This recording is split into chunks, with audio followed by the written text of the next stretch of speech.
예, 오늘 함께할 하나님의 말씀의 제목은 하나님의 말씀을 듣고 어떻게 반응하고 계십니까? 하는 질문을 드리는 바에 내용으로 말씀의 제목을 삼았습니다. 하나님의 말씀을 듣고 나는 어떻게 반응하고 있는가? 하나님은 어떤 분이신가 하는 것에 대해서 우리가 이렇게 질문을 하고 거기에 대한 이제 답을 계속 들으려고 하다 보면 하나님께서 우리에게 주시는 바의 은혜를 더 많이 우리가 받아낼 수가 있습니다. 하나님은 어떤 분이신가? 하나님은 말씀하시고 그 말씀하신 내용을 들은 자들이 어떻게 반응하는가를 지켜보시는 하나님이시다. 하나님은 지켜보시는데 무엇에 대해서 지켜보시는가? 하나님께서 말씀하시고 그 말씀을 들은 자들이 어떻게 반응하는가를 지켜보시고 그 지켜보시는 결과를 통해서 그의 삶을 복을 줄 것인지 그가 복을 받기 합당하지 못함으로 말미암아 그의 삶 가운데 그가 어려움을 자초할 것인지를 스스로 선택하게끔 하나님께서 우리에게 말씀을 주시고 선택하게 하시는 하나님이라는 것이죠. 하나님께서는 사람을 지으셨는데 하나님의 형상 따라 지음받은 이 사람에게 어떻게 보면 신적인 능력을 함께 부여하시고 그로 하여금 살아가도록 허락하셨습니다. 하나님만 자유의지가 있는 게 아니라 하나님의 형상 따라 지음받은 사람에게도 스스로 선택하고 결정할 수 있는 그런 권한을 하나님께서 함께 부여하셨다는 것이죠. 이게 자유의지입니다. 여러분, 우리에게 하나님께서 주신 이 자유의지를 어떻게 선택하는가를 통해서 하나님께서 그의 삶 가운데 복을 주실 수도 있고 하나님께서 주신 그 자유의지를 그가 잘못된 선택으로 선택하게 되면 그의 삶 가운데 복이 아닌 화가 미칠 수 있다는 사실을 성경은 말해주고 있습니다. 신명기 30장 15절에 보면 보라 내가 오늘날 생명과 복과 사망과 화를 내 앞에 두었다. 또 신명기 11장 26절에 보면 내가 오늘날 복과 저주를 너희 앞에 두나니 그랬어요. 우리 앞에 하나님께서 생명과 복, 사망과 화를 우리 앞에 두셨는데 선택은 누가 하는 거예요? 내가 하는 겁니다. 자, 그러면 여러분 생명과 복을 택하실래요? 사망과 화를 택하실래요? 우리 앞에 하나님께서 복과 저주를 두셨다 그랬는데 복을 선택하실래요? 아니면 저주를 선택하실래요? 저주를 선택하고 싶은 사람 한 사람도 없고 사망과 화를 선택하고 싶은 사람 한 사람도 없습니다. 모두 다 생명과 복을 택할래요? 나는 복을 택할래요 하지 저주를 택하기를 원하는 사람 한 사람도 없는데 문제는 하나님께서 말씀하신 그 말씀에 어떻게 반응하나에 따라서 그의 삶 가운데 하나님께서 약속하신 복과 생명이 주어질 수도 있고 화와 저주와 사망이 주어질 수 있다는 사실입니다. 사람들이 마음으로는 전부 다 나는 복을 선택하겠다 하지만 실제로 행동하는 결과와 선택의 결과를 보면 무엇을 선택하고 있어요? 사망과 화를 선택하고 저주를 선택하며 살아가고 있는 사람들이 굉장히 많습니다. 우리 자신도 우리가 미처 깨달아 알지 못하는 가운데 복이 아니라 화를 선택하고 복이 아니라 저주를 선택하면서 그렇게 살아갑니다. 그리고는 착각하기를 내가 교회 다니고 예수 믿는데 하나님께서 나의 아버지신데 당연히 나에게 복을 주시겠지. 근데 나타나지는 결과는 복이 아니라 화가 미치고 복이 아니라 저주가 내게 임하는 현상들이 나타날 때 우리는 굉장히 당황스러워하죠. 여러분 예수 믿으면 전부 다 복 받습니까? 복 받는 것이 당연하지만 하나님께서 주신 자유의지를 내가 잘못 선택하게 되면 복이 아니라 화가 내게 미치고 저주가 내게 따라 나타날 수 있다는 사실을 우리가 기억을 해야 되는 것이죠. 하나님께서 에덴 동산 가운데 모든 나무의 동산에 있는 모든 나무의 실과들을 전부 다 먹되 동산 중앙에 있는 선악을 알게 하는 나무의 실과는 먹지 말라. 이 한 가지 계명을 아담과 하와에게 주셨는데 이 한 가지 계명 자체를 올바르게 선택하지 못함으로 말미암아 에덴 동산 가운데 저주가 미치고 임하게 됩니다.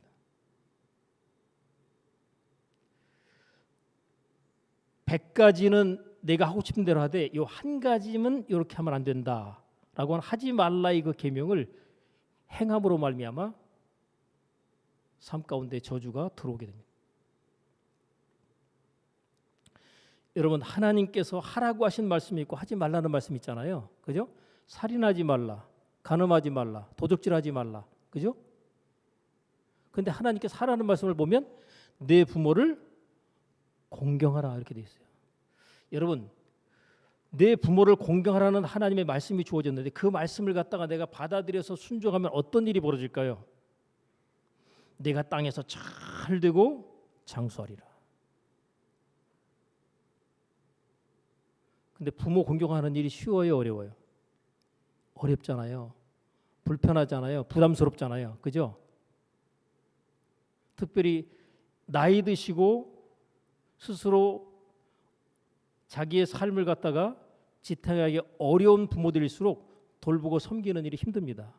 그렇기 때문에 하나님께서 그 일을 해내는 자들에게 복을 주려고 내 부모를 공경하라 라고 말씀을 하고 있는 것이죠. 하나님의 말씀하고 우리가 처해 있는 상황과 현실하고는 항상 충돌이 일어납니다. 그럴 때 우리는 현실에 반응하고 현실에 따른 선택으로 행동하고 결정합니다. 하나님의 말씀은 거부당하는 것이죠. 하나님께서 우리 앞에 복과 저주를 두시고 그것을 선택하라 할 때 내가 하나님의 말씀을 믿음으로 취하여 반응하고 선택하면 그게 복이 되는 것이죠. 근데 하나님 이 말씀 못 받겠습니다. 나는 하나님의 이 말씀을 받아들이지 못하고 거부하겠습니다 하고 거부하게 되면 자기도 모르는 가운데 자기는 뭐예요? 화를 선택하고 저주를 선택하는 결과를 가지게 되는 거죠. 근데 이 사실이 깨달아져요? 안 깨달아져요? 전혀 아무 생각 없이 그냥 사는 거예요. 내가 지금 복받을 선택과 결정을 하고 있는지 아니면 저주받을 선택과 결정을 하고 있는지를 본인이 전혀 인식도 안 하며 살아간다는 거죠. 오늘 시간 이 말씀을 듣는 가운데 그 말씀이 깨달아질 수 있길 바라고 내가 나의 삶 가운데 복과 저주가 계속해서 내 앞에 주어지는데 이 선택을 갖다가 할 때 나는 계속해서 복된 선택을 하면서 살아갈 것이다 라는 마음의 각오와 다짐과 결단을 해야 될 줄로 믿습니다. 그러기 위해서는 하나님의 말씀이 내 마음 가운데서 복된 선택인지 아니면 잘못된 선택인지를 분별할 수 있는 이 분별력이 필요하죠. 그러려면 하나님의 말씀이 우리 가운데 많이 마음 가운데 저장이 되어 있어야 하고 그 말씀을 말씀의 거울로 비춰서 우리가 바라볼 수 있어야 하는 것이죠. 하나님의 말씀에 대해서 야고보서 기자는 하나님의 말씀은 거울과 같다 그렇게 얘기합니다. 그래서 거울을 보지 않으면 자기 얼굴, 자기의 모습이 어떠한지를 정확하게 알 수가 없죠. 그죠? 그러니까 거울을 보면 자기의 모습이 어떤지를 바로 알아서 자기의 모습에 잘못되어 있는 모습들을 바로잡고 교정하는 일을 합니다. 여러분 머리를 갖다가 여러분이 감고 난 다음에 거울이 없다면 얼마나 불편하겠어요. 그죠? 거울이 아예 없는 가운데 여러분이 치장하고 꾸미려고 한번 해보세요. 그 치장이 제대로 되며 제대로 꾸밀 수 있겠어요? 근데 하나님께서 하나님의 말씀을 거울이라고 말씀하시면서 그 말씀의 거울에 우리 자신의 모습과 삶을 비춰보라고 하십니다. 하나님의 말씀의 거울에 비춰보지 않으면 우리의 모습은 엉망일 수 있어요. 그럼에도 불구하고 나 잘났다고 사는 거죠. 그런 말씀의 거울에 자기를 비춰보게 되면 수시로 자기 자신의 모습이 흐트러져 있고 잘못되어 있는 모습을 발견하게 됩니다. 여러분 거울 본 지 나는 한 달인지 두 달인지 기억도 안 난다 그러면 그 사람의 모습이 과연 어떠하겠어요? 거울을 좀 더 자주 들여다 본다면 자기의 모습을 더욱더 올바르게 또 좋은 모습으로 가꾸거나 만들 수가 있겠죠.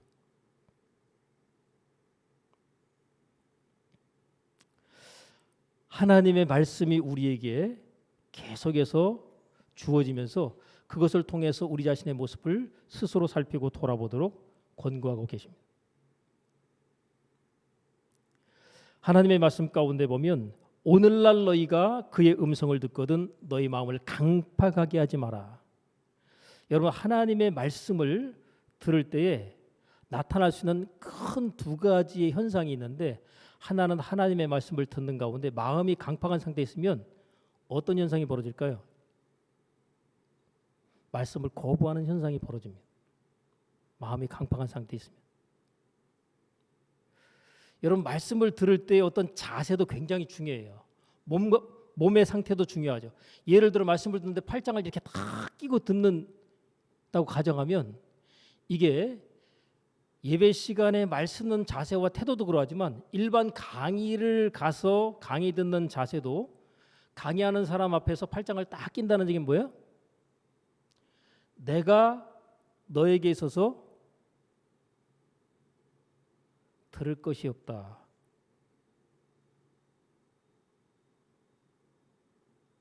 그런 자세를 몸으로 보이는 거죠. 무슨 얘기하는지 한번 들어보자. 이런 자세가 태도입니다. 그런 그 강의를 들으면서 혹은 그 말씀을 들으면서 자기 자신에게 그 어떤 유익도 얻을 수가 없게 됩니다. 하나님께서 생명 주시는 원리는 겸손함이거든요. 겸손한 자에게는 은혜를 주시고 교만한 자는 하나님 물리치십니다.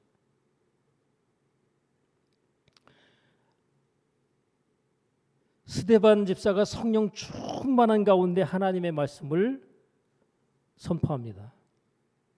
그런데 그 스데반 집사의 성령 충만한 가운데 선포되어지는 그 말씀을 들은 자들이 어떤 반응을 나타내는가 하면 저희가 이 말을 듣고 마음에 찔렸어요.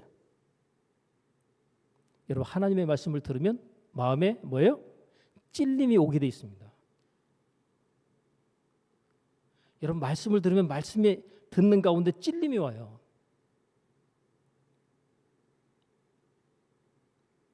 근데 이 찔림은 오늘 본문의 말씀에서도 보면 하나님의 말씀이 살았고 운동력이 있어 좌우에 날선 어떤 검보다도 예리하여 혼과 영과 및 관절과 골수를 찔러 그러잖아요. 찔러서 쪼개기까지 한다. 그러니까 하나님의 말씀이 다른 말로 말하면 칼처럼 우리의 마음을 찌르는 형태로 들어오게 돼 있다는 거죠. 그러니까 여러분이 말씀을 듣다 보면 찔릴 거예요, 반드시. 근데 찔릴 때 어떤 반응을 하냐, 그것이 내 삶 가운데 내가 복을 가져오느냐 아니면 내 삶 가운데 화와 저주를 끌어오느냐, 이것으로 나누어지게 된다는 거죠. 말씀을 듣는 중에 여러분은 스스로 선택하게 될 것입니다. 스데반 집사의 성령 충만한 설교를 들은 자들이 어떤 반응을 나타낸가 하면 저희가 이 말을 듣고 마음에 찔려 저를 향하여 이를 갈거늘. 여러분, 말씀을 듣는데 마음에 찔렸어요. 근데 반응이 어때요? 이를 갈아요. 이놈의 새끼 이거 죽여버려야 되겠다. 죽여버려야 되겠다. 말씀을 듣고 찔리는데 죽이고 싶은 그런 충동이 드는 거예요. 과연 어떻게 했을까요? 그 다음 행동은 이를 갈더니 돌을 들어서 스데반 집사를 쳐서 죽입니다. 그리고 생각하기에 그들은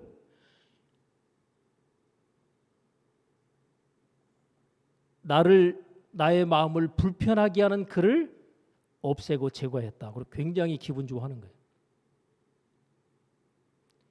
여러분, 혹시 하나님 말씀을 듣는 가운데 찔림이 오실 때 이렇게 반응하시면 큰일 나는 겁니다. 이건 정말 잘못되는 거예요. 물론 적극적으로 죽이는 어떤 행동을 보이지 않는다 할지라도 마음 가운데 말씀이 찔려 들어왔을 때 여기에 내가 그것을 갖다가 어떻게 반응하느냐가 내 삶 가운데 하나님께서는 축복의 인생으로 가느냐 저주의 삶으로 흘러가느냐 이 방향을 결정하게 됩니다. 베드로도 성령 충만한 가운데 하나님의 말씀을 전합니다. 그런데 베드로의 설교를 들은 그들의 반응이 성경에 나와 있습니다. 저희가 이 말을 듣고 마음에 찔려. 여기도 마음에 찔렸어요. 형제들아 우리가 어찌할꼬. 베드로가 가로되 너희가 회개하여 각각 예수 그리스도의 이름으로 세례를 받고 죄 사함을 받으라. 그리하면 성령을 선물로 받으리니. 말씀을 듣는 가운데 찔림이 왔어요. 근데 그 찔림에 의해서 내가 이거 어떻게 해결하면 좋을까? 자기의 문제점과 잘못을 깨닫고 발견하게 된 거예요. 말씀이 찔려가지고. 여러분 말씀을 듣고 찔리기 전까지는 이게 뭐 잘했는지 잘못했는지도 모르고 있다가 말씀을 듣는 가운데 찔림이 왔을 때 그 찔림을 통해서 아 내가 지금 잘못했구나. 문제가 있었구나. 잘못 살았구나. 이렇게 계속 살다가는 내 인생 다 망가지겠구나. 이런 깨달음이 말씀을 듣는 가운데 찔림으로 왔다는 거죠. 이게 어떻게 해야 좋으냐라고 하는 그런 어떤 고민과 갈등이 생기게 될 때 여기에는 해답을 주는데 회개하라는 거죠. 그리고 예수 그리스도의 이름으로 세례를 받고 죄 사함을 얻으면 하나님께 성령을 선물로 너에게 주실 것이다. 그래서 그들이 회개하고 세례를 받고 죄 사함과 함께 성령을 선물로 받게 됩니다. 회개하는 가운데 성령은 항상 우리 가운데 기다리고 있었다는 듯이 우리에게 허락되고 부어집니다. 내가 뭘 잘못했는지를 전혀 내가 깨닫지 못하고 생각하고 있지 않다면 하나님의 성령은 우리에게 선물로 부어지거나 충만할 수가 없는 거죠. 여러분 우리나라의 성령의 강력한 강타와 축복이 어떻게 이루어졌는가 하면 한 장로님의 고백에 의해서 그것도 회개를 고백하는 고백에 의해서 교회에서 장로인 사람이 자기 친구가 자기를 믿고 죽으면서 가지고 있는 재산을 전부 다 이 친구에게 넘기고 맡겨줬어요. 그리고 내 아내와 자녀들을 책임지고 살피고 돌봐달라. 그리고 맡겨준 그 유산 가운데서 자기가 일부를 챙겨서 자기가 썼어요. 그건 하나님만 알고 본인만 하는 겁니다. 근데 부흥 집회를 하는데 선교사님을 모시고 부흥 집회를 하는데 부흥 집회의 분위기 자체가 굉장히 냉랭한 거예요. 하나님의 역사가 안 나타나는 거죠.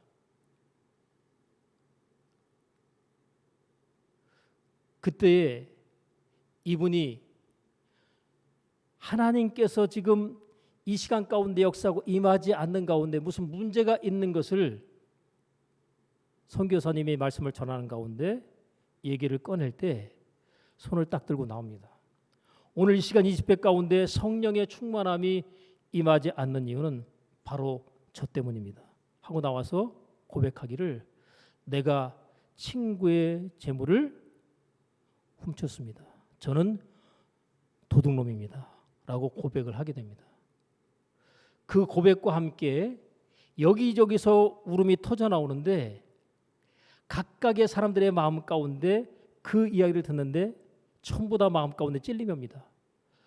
나도 도둑놈인데 나도 도둑놈인데 전부 도둑놈인 거예요. 그 자리에 있는 사람들이.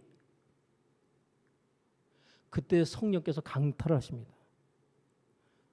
그래서 한국 교회의 성령의 가장 충만의 역사와 부흥이 바로 나는 하나님 앞에 도둑놈입니다. 이 사실을 고백하는 가운데 성령이 폭발하게 됩니다. 여러분 하나님의 말씀이 들려올 때 너 도둑놈이지? 라고 하는 하나님의 말씀이 들려올 때 그것을 갖다가 거부하고 싶겠어요? 그것을 갖다가 나는 도둑놈이다 라는 사실을 인정하고 싶겠어요? 당연히 거부하고 싶죠. 왜요? 내가 도둑놈이라는 사실이 드러나고 밝혀지는 순간 나는 앞으로 얼굴 들고 어떻게 살아갈까? 자기 자존심에 대한 문제가 걸렸기 때문에 절대로 나는 도둑놈이라도 절대로 들키지 않고 도둑놈이라는 사실을 누구에게도 발견되지 않은 가운데 영원히 감추고 살아야지. 그 마음이 우리의 일반적인 마음 아니겠어요? 근데 그것이 하나님 앞에 고백되고 드러난 순간에 그의 삶 가운데 하나님의 엄청난 은혜가 부어지게 됩니다. 여러분, 우리가 하나님의 말씀을 듣다 보면 하나님의 위로의 말씀을 주시는 경우도 있고 회개하도록 촉구하시는 말씀이 있고 축복으로 주시는 말씀들이 있어요. 여러분, 치유와 관련돼서 목사가 설교를 하면 하나님께서 여러분들의 삶 가운데 마음의 상함을 치료하시든지 육체의 질병을 고쳐 치료하시든지 그렇게 하시려고 말씀을 주시는 겁니다. 그럼 어떻게 되어 있어요? 받아야죠. 받아야 돼요. 받아야 하나님이 어떻게 해요? 역사를 하시잖아요. 그죠? 어떻게 받아요? 믿음으로 받는 거죠. 때로는 회개함으로 받는 거죠. 그럼 하나님이 일하시고 역사하시는 결과가 삶 가운데 나타나며 체험되도록 되겠습니다. 여러분, 하나님 앞에 우리가 성경에 나와 있는 대로 11조는 하나님의 것입니다. 그것은 하나님께 구별되어야 합니다. 라는 설교를 들으면 마음에 찔림이 올 수 있어요. 나는 하나님 앞에 하나님 것을 구별하지 않고 신앙생활을 하고 있는데, 근데 여러분, 하나님 앞에 또 철저하게 10의 1을 구별해서 드리는 사람일지라도 또 찔림이 올 수 있습니다.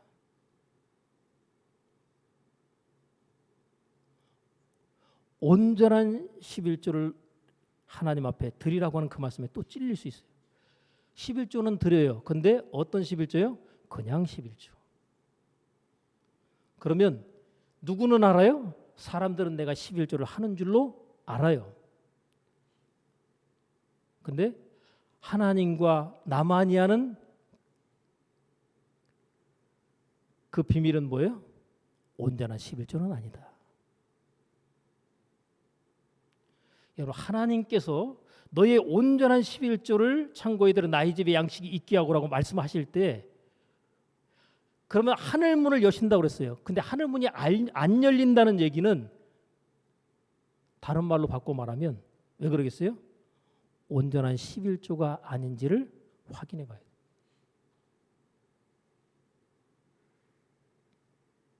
여러분, 하나님의 말씀이 이렇게 찔리는 것은요, 나는 이 정도 하니까 신앙생활 잘하겠지 하는데도 불구하고 하나님의 말씀을 듣는 가운데 찔림이 온다니까요. 근데 그때 그것을 갖다 뭐예요? 방어막을 딱 치고 거부를 해버리는 거죠. 하나님의 말씀이 들려올 때 내가 선택하는 거죠.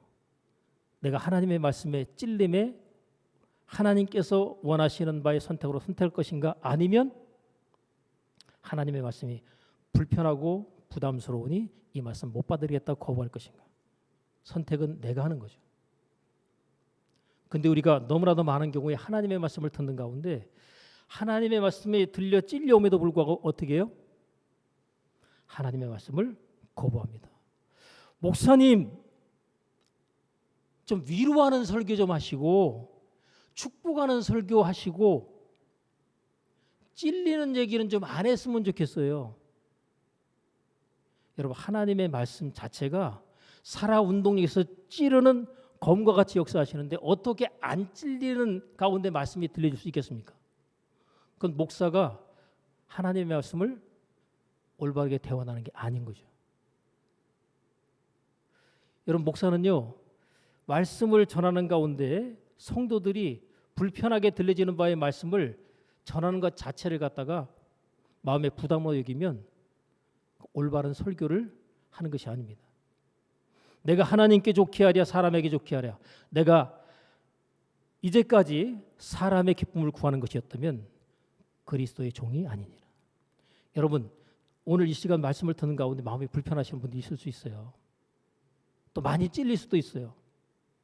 그러나 여러분, 그 찔리는 가운데 내가 이 문제를 어떻게 해결하면 좋을까 하는 스데반 설교를 듣고 반응해서 성령을 선물로 받고 은혜 가운데 축복의 길의 삶을 시작했던 이 사람들의 반응의 모습이 우리에게 나타나야 된다는 것이죠. 여러분, 성경에서 말하고 있는 하나님의 말씀은 11조뿐만 아니라 주일 성수에 관한 것도 우리가 하나님의 말씀에 도전을 딱 받았을 때 그때 내가 어떻게 해야 돼요? 찔리죠, 당연히. 내가 주일 성수를 온전히 해서 그것을 완전히 내가 나의 삶 가운데 받아들여서 그 말씀을 내가 믿음으로 취하고 나가고 있다면 찔리는 게 아니라 그 말씀을 들을 때 어때요? 기쁘고 즐겁습니다. 그리고 내가 그 말씀을 믿음으로 순종하고 있다는 사실 자체가 하나님께서 나의 삶 가운데 복 주시는 바의 결과가 나의 삶 가운데 임하고 나타날 것에 대한 소망과 기대감이 커지게 되죠. 그러나 그렇지 않을 때에는 말씀을 듣는 가운데 찔리는데 이 말씀 받아들이는 것이 불편해서 이 말씀 밀어냅니다. 그리고 어떤 성도들은 하나님 말씀을 듣는 가운데 이 찔림이 자꾸 오잖아요. 교회 옮겨야 되겠다. 교회 옮겨야 되겠어. 가끔 이제 보면 성도들 가운데 말씀을 듣고 시험 든다고 그러잖아요. 왜 시험 들었을까요? 찔렸는데 마음 가운데 그 말씀을 못 받아들이겠으니까 시험이 들어버리는 거예요. 근데 이 시험을 이겨야 돼요. 그러면 하나님의 약속된 축복이 오게 됩니다. 여러분, 11조로 걸리든 주일 성수로 걸리든 전도하는 일에 걸리든 기도하라는데 기도 안 하는 것을 일이든 하나님, 내가 지금이라도 내가 하나님의 말씀을 이 말씀을 내가 믿음으로 취하고 이 말씀 따라 살아보려고 하는데 하나님 저를 도와주십시오. 환경으로 역사해 주시고 나의 삶 가운데 하나님께서 함께 하시는 도우시는 역사와 증거들을 통해서 나의 삶 가운데 이 말씀을 내가 믿음으로 취하고 성취해낼 수 있도록, 그래서 하나님이 약속하신 그 복이 나의 삶 가운데 임하고 나타날 수 있도록 역사해 주옵소서 하고 말씀이 찔려 들어왔을 때 그 말씀을 내가 끌어안고 그 말씀을 믿음으로 받아들여야지 그것이 복이 되는 거죠. 여러분, 어린아이는 하나님의 말씀을 들을 때 부드러운 말씀만 좋아합니다. 그러나 장성한 자는 하나님의 말씀을 들을 때 모든 말씀들을 다 먹고 취해버립니다. 요거는 나한테 먹기에 좋으니까 아멘 하면 받아들이다가 어떤 말씀에 대해서는 침묵이 이어지죠.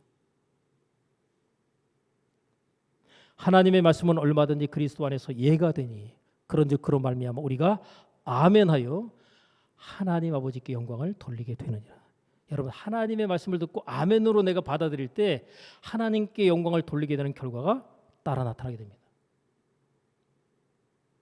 하나님, 내가 이 말씀을 갖다가 자꾸만 건너뛰는데 하나님, 이 말씀 내가 그냥 죽을 각오하고 끌어안겠습니다.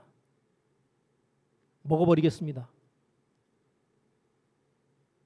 하고 먹어버릴 작정을 하면 하나님의 도우시는 역사와 은혜가 있게 됩니다. 하나님이 그때부터 그의 삶 가운데 축복하시는 역사와 현상들이 나타나기 시작합니다. 하나님 말씀에 순종하여 살려고 할 때, 하나님 말씀을 받으려고 할 때 손해가 딱 눈에 보이는 거예요. 손해가 딱 보여요. 근데 하나님 말씀 내가 거부하면 이익이 더 크게 보이는 거예요. 그러니까 이익이 보이는 하나님 말씀과 이 이익으로 하나님께서 당장 눈앞에 보여주는 말씀으로 주어지는 게 아니라 손해가 뻔히 보일 것 같은 말씀이 주어질 때 그 말씀을 받겠느냐는 거죠. 근데 시간이 지나고 나면 손해 보이는 것 같았던 하나님의 말씀을 내가 선택한 것이 시간이 지나면서 그것이 복이 됩니다. 근데 이익이 될 것 같았던 그 말씀을 내가 마음에 품고 손해가 될 것 같은 하나님 말씀을 거부한 사람의 삶은 시간이 점점 지나다 보면 어떤 결과가 주어질까요? 그게 복이고 내게 이익인 줄 알았는데 그게 손해로 나의 삶 가운데 나타나게 되는 거죠.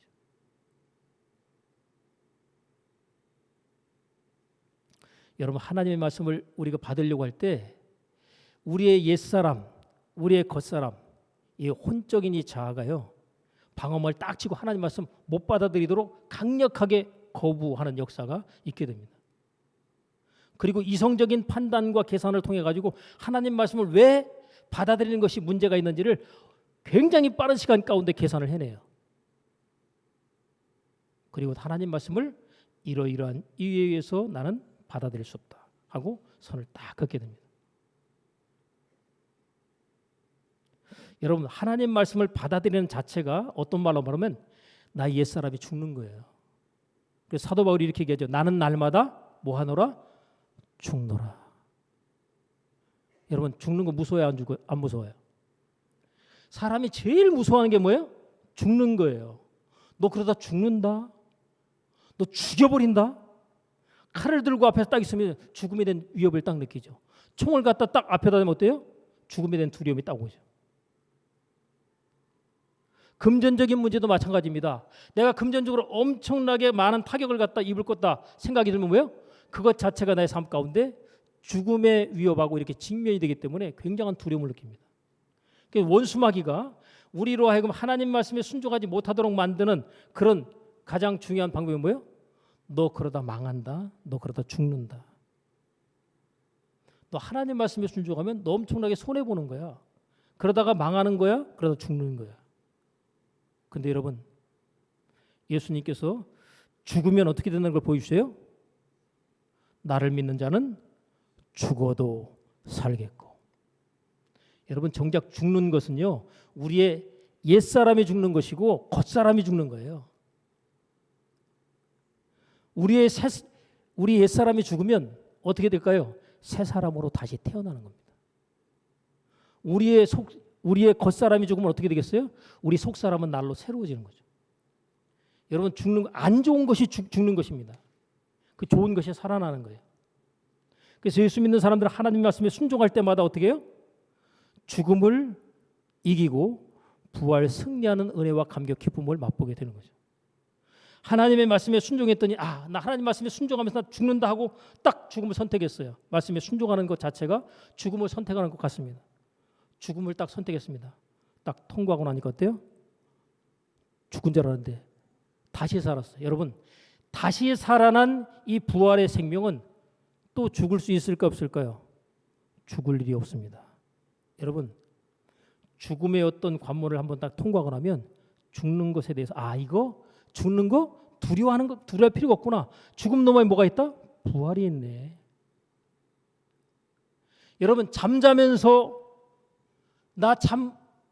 잠에서 깨지 못하면 어떻게 할까 하고 두려워하면서 자는 분들 있으세요? 잠잘 때 죽을까 봐 나 이거 잠들면 죽는데 나 이거 잠자면 안 되는데 이러는 분 있어요?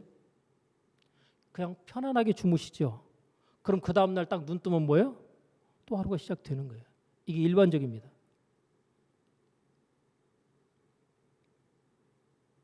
우리가 죽으면 죽는 걸로 끝나지 않고 새로운 영적인 세계가 우리 앞에 열려 있고 그곳은 우리에게 좋은 것으로 주어지는 천국이 나를 위해 예비하고 있다고 그것을 분명히 인식하고 믿는다면 우리가 죽음을 두려워할 필요가 없죠. 더 좋은 것의 결과가 나를 위해 준비되어 있다. 그것도 믿음으로 하나님 말씀에 순종하며 죽음을 선택해 나갔던 사람에게는 어떤 결과가요? 최상의 축복의 결과가 나를 위해 항상 준비되어 있는 것이죠. 여러분, 하나님의 말씀을 받는 사람과 거부하는 사람의 차이를 보세요. 예수님께서 말씀이 육신으로 오셨죠. 그런데 그분께서 이렇게 말씀하십니다. 볼지어다 내가 문 밖에서 두드리노니 누구니 내 음성을 듣고 문을 열면 내가 그에게로 들어가 그로 더불어 먹고 그런 나로 더불어 먹으리라. 자, 말씀이 육신으로 오신 그분께서 우리의 마음의 문을 놓고 하십니다. 자, 내가 내 안에 들어가고 있다. 하나님의 말씀을 내 안에 내가 집어넣고 싶다. 그 말씀을 내가 받아서 믿음으로 먹고 취하기를 원한다라고 하나님께서 우리에게 말씀을 주십니다. 그리고 마음의 문을 놓고 하십니다. 이 말씀을 받아들이면 내가 너에게로 들어가서 너는 나로 더불어 먹고 나는 너로 더불어 먹으리라. 이 말씀이 우리의 삶 가운데 체험되고 이루어지도록 하나님 역사하시지 않겠어요? 근데 마음의 문을 놓고 하시고 말씀이 들어오려고 하는데 못 들어옵니다. 안 열어줍니다. 못 열어줍니다. 예수님 다른 데로 가보세요. 이렇게 문전박대를 당하고 말씀으로 우리 가운데 찾아오신 그분의 말씀이 우리의 계속해서 거부당한 그런 수많은 거부들이 나의 삶 가운데 하나님께 나를 축복하시는 그 축복의 기회들이 전부 다 내게서 멀어져 갔던 일들이 우리 삶 가운데 무수히 많이 있었다는 사실이 이해되고 깨달아져야 될 줄로 믿습니다. 예수님께서 우리 가운데 오신 목적 가운데 하나가 죽기를 무서워함으로 일생에 매여 종로로 타는 자들을 모아주려 하십니다. 마귀가 너에게 자꾸만 너 그러면 죽는다. 하나님 말씀에 순종하면 죽는다. 하나님 말씀에 손해본다. 하나님 말씀에 순종하면 손해본다. 망한다. 이러면서 공갈 협박을 할 때 여기에 대해서 그래 나 하나님 말씀에 순종하다가 한번 망해야지 하고 결정해버리면 마귀가 더 이상 그를 공격하기가 어려지게 됩니다. 망할 각오하고 말씀에 순종하고 죽을 각오하고 말씀에 순종해버리는데 그를 어떻게 하겠어요? 죽음을 두려워하는 자들은 종으로 삼지만 죽음 자체를 두려워하지 않아 버리니 어떻게 그를 갖다가 마귀가 계속해서 공격할 수 있겠어요? 예수 믿는 어떤 어머니가 예수 믿지 않는 딸에게 전도를 합니다. 근데 이 딸이 어떤 언니와 동업을 해가지고 이 사업을 하는데 돈이 엄청나게 벌리는 거예요. 엄마가 교회 나가라는데 그 말이 귀에 들어오겠어 안 들어오겠어요? 안 들어오죠. 그때 어머니가 기도하기를 우리 딸이 하나님 앞에 돌아와야 되는데 저 딸이 안 돌아오니 하나님 어떻게 하면 좋습니까? 기도를 하지 않겠어요? 그죠? 돌아오도록 그렇게 기도를 하는 거예요. 어머니가 딸이 하나님 앞에 돌아오도록 기도를 하고 있는데 이 딸은 돈 버는 재미에 빠져가지고 안 돌아옵니다. 근데 얼마 지나지 않아서 같이 동업을 하던 언니, 어떻게 보면 이 언니가 사업 수완이 굉장히 있는 언니예요. 그래서 이 언니에 의해서 사실은 사업이 잘 돌았던 거죠. 근데 이 언니가 어떤 사정이 생겨가지고 같이 하던 일을 못하게 된 거예요. 그리고 본인이 빠져나갔어요. 일이 잘 되겠어요? 안 되겠어요? 그 하던 일이 점점 안 좋아지기 시작합니다. 나중에 이제 월세도 못 내게 생겼어요. 할 수 없이 정리를 다 하게 됩니다. 그 무렵에 엄마가 애야 교회 가자 그랬더니 그제서야 비로소 엄마의 말에 반응을 하게 됩니다. 나중에 시간이 흐른 후에 그 엄마가 하는 말이 내가 네 가게에 저렇게 잘 나가면 너 영영 안 들어오겠다 싶어가지고 하나님 저 가게 저희가 하는 저 일 망하게 해주세요 라고 기도했다는 거예요. 하나님이 기도 응답하셔가지고 그 딸이 하는 그 일이 망하게 됐어요. 만약에 안 망했으면 어떻게 됐겠어요? 엄마 말 안 들었겠죠. 그래서 조금 마음은 힘들고 불편하지만 하나님 딸이 하는 일 망하게 해주세요. 기도했다는 거예요. 아니라 다를까 망하고 난 다음에 이제 뭐 앞으로 내가 어떻게 살아가야 될까에 대한 고민과 걱정이 많은 가운데 엄마 따라 새벽 기도를 나오는 거예요. 안 망했으면 교회에 나왔겠어요? 새벽 기도를 나왔겠어요?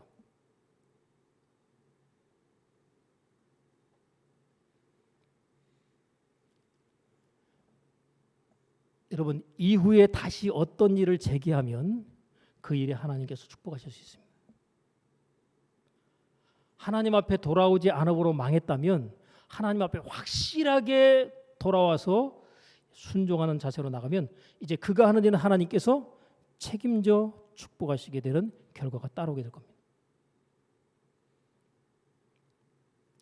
여러분 예수 안 믿으면서 세상적인 성공을 갖다 추구해서 잘 나가는 사람들 보면서 여러분 부러워하지 마세요. 그의 인생의 마지막 말미에는 하나님의 구원이 없습니다. 그런데 세상적으로 그렇게 잘 나가던 사람들 하나님께서 돌아오게 하실 때 어떻게 하실까요?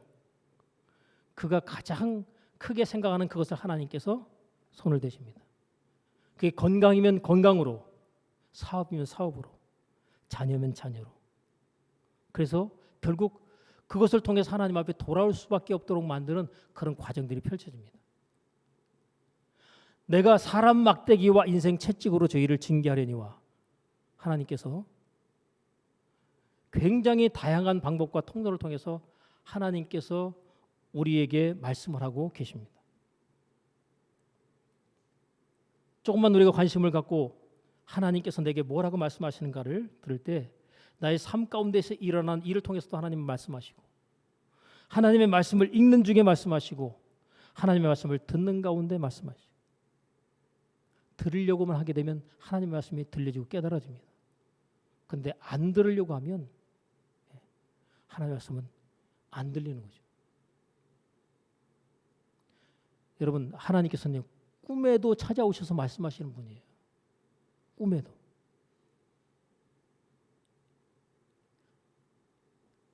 내가 하나님의 뜻대로 나갈 때와 하나님의 뜻을 저버리고 내 마음대로 살 때 꿈이 꿔진다면 어떤 꿈이 꿔지겠어요?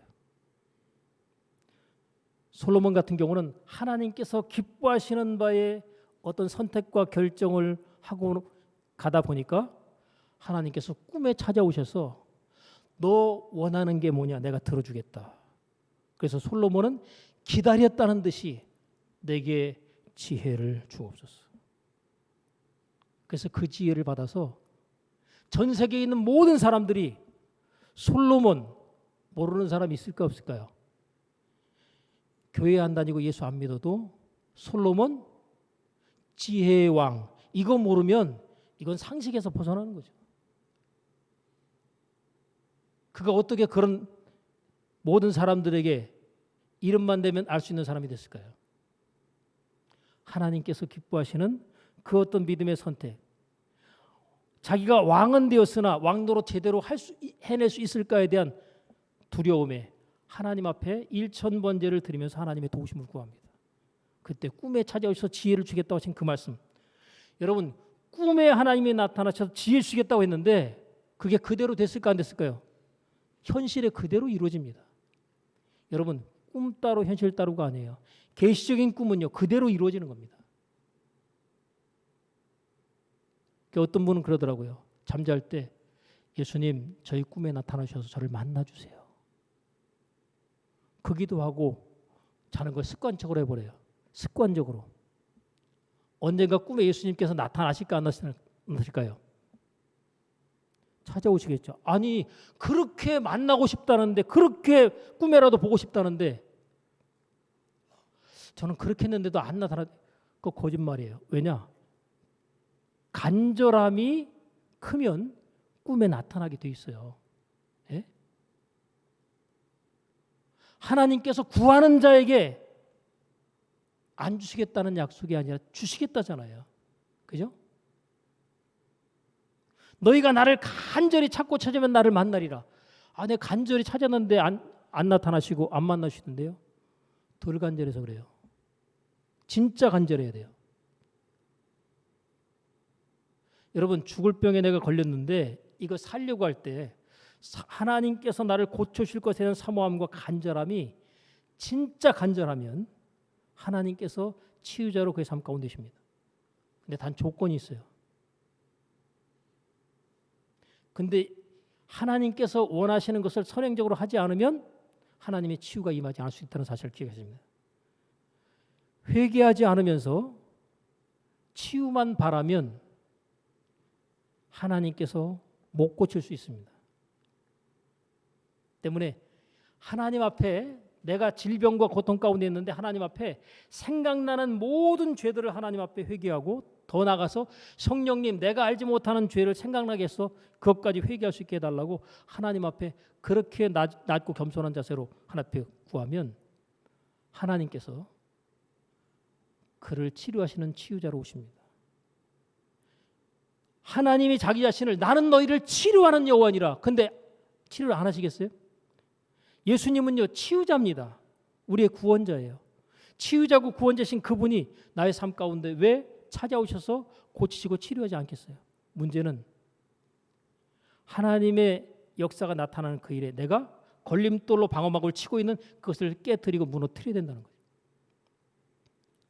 거예요. 무슨 말씀을 하시든지 어떻게 하라? 그대로 하라.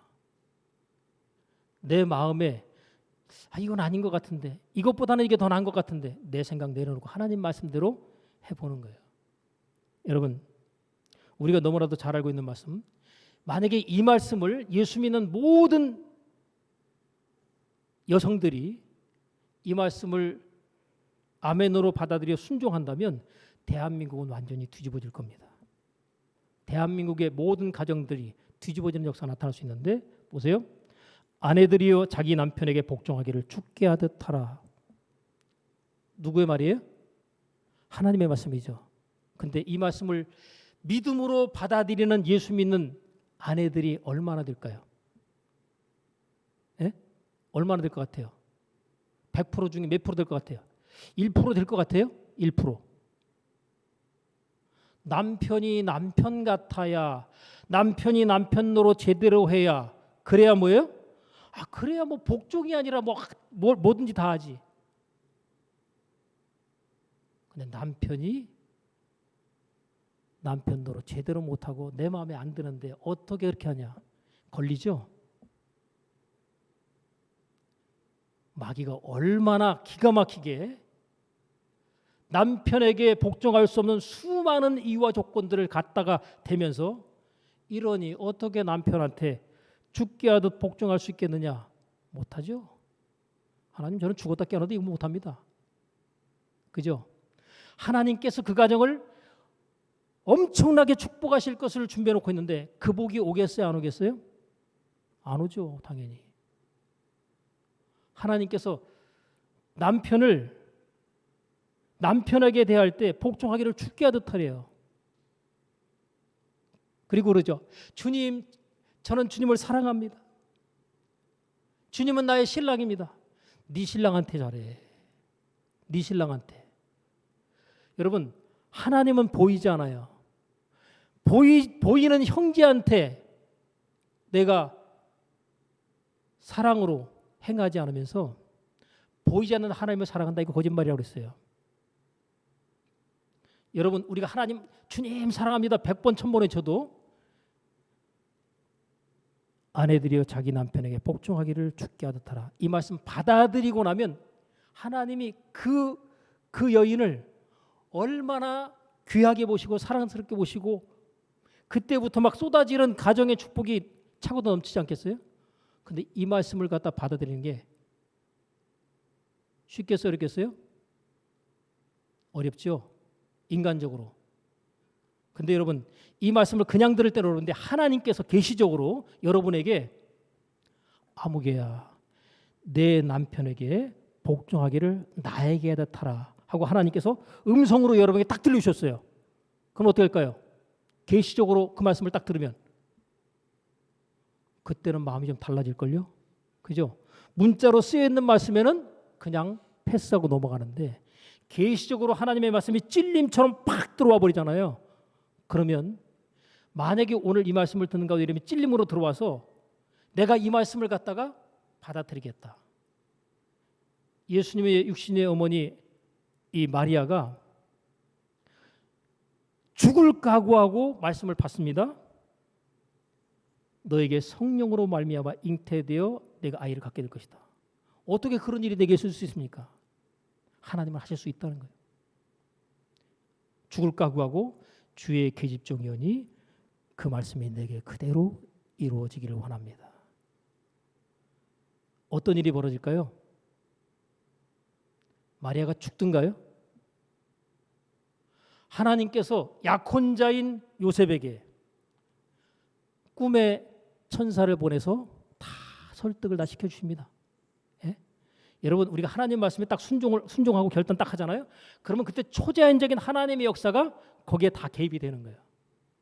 내가 결단하고 그 일을 갖다 진행하는 순간에 하나님께서 이제까지 내가 평생에 내 삶 가운데 이런 좋은 일이, 이런 기쁜 일이, 이런 감사할 일이 과연 있을 것이라고 내가 생각이나 했겠나는 그 일이 내가 이 말씀 받아들여 순종하고 이 말씀 받아들여서 내가 먹어버리는 그 순간에 하나님의 놀라운 역사가, 이제까지 경험하지 못한 놀라운 역사가 삶 가운데 나타나게 되는 거죠.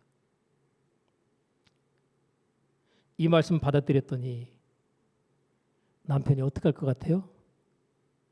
이 세상에서 내가 가장 잘한 일은 당신 만난 거다. 하나님께 정말 감사한다.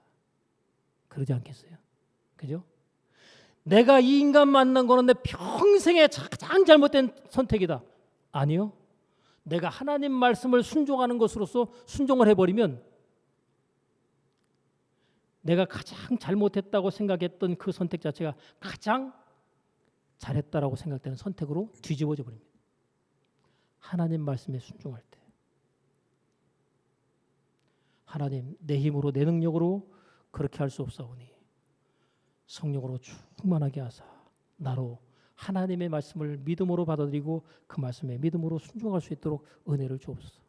하나님, 찔려 들어온 하나님의 말씀, 그 말씀 내가 거부하지 아니하고 그 말씀 듣고 하나님 내가 이 말씀을 받겠사오니 이 말씀을 받아내는 데 있어서 필요한 바의 모든 것들을 나의 삶 가운데 부어주시고 허락해 주옵소서.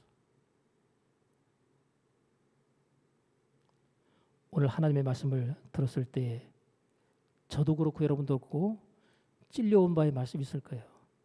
그 말씀에 대해서 내가 아멘으로 받고 그 말씀을 내가 나의 삶 가운데 이루어 성취하겠다는 그 마음의 고백과 함께 선택과 결정을 단호하게 하실진데 하나님께서 그 일이 가능할 수 있도록 우리 삶 가운데 역사하시고 이제까지 경험하지 못했던 놀라운 역사와 초전적인 일들이 우리 삶 가운데 나타나며 풀어지게 될 줄로 믿습니다. 기도하겠습니다. 하나님 아버지, 우리에게 끊임없이 말씀하시고 또 말씀하시되 여러 가지 다양한 방법들을 통하여 우리에게 말씀하시는 그 말씀이 하나님 우리에게 깨달아지며 들려지게 하시되 들려진 바의 그 말씀이 내 마음 가운데 불편하거나 부담스러운 말씀 그 자체일지라도 마음의 문을 활짝 열고 하나님 내가 이 말씀을 받아들여야 살겠나이다. 하나님 내가 이 말씀을 믿음으로 취해야 나의 삶 가운데 하나님의 놀라운 역사가 시작되며 나타나게 나의 고백과 결단으로 고백함으로 말미암아 우리의 삶 가운데 이제까지 하나님의 선하심으로 맛보아 체험하지 못했던 놀라운 역사와 일들이 맛보아 체험되는 역사로 우리 모두의 삶 가운데 나타나지게 하여 주옵소서. 예수님의 이름으로 기도하옵나이다. 아멘.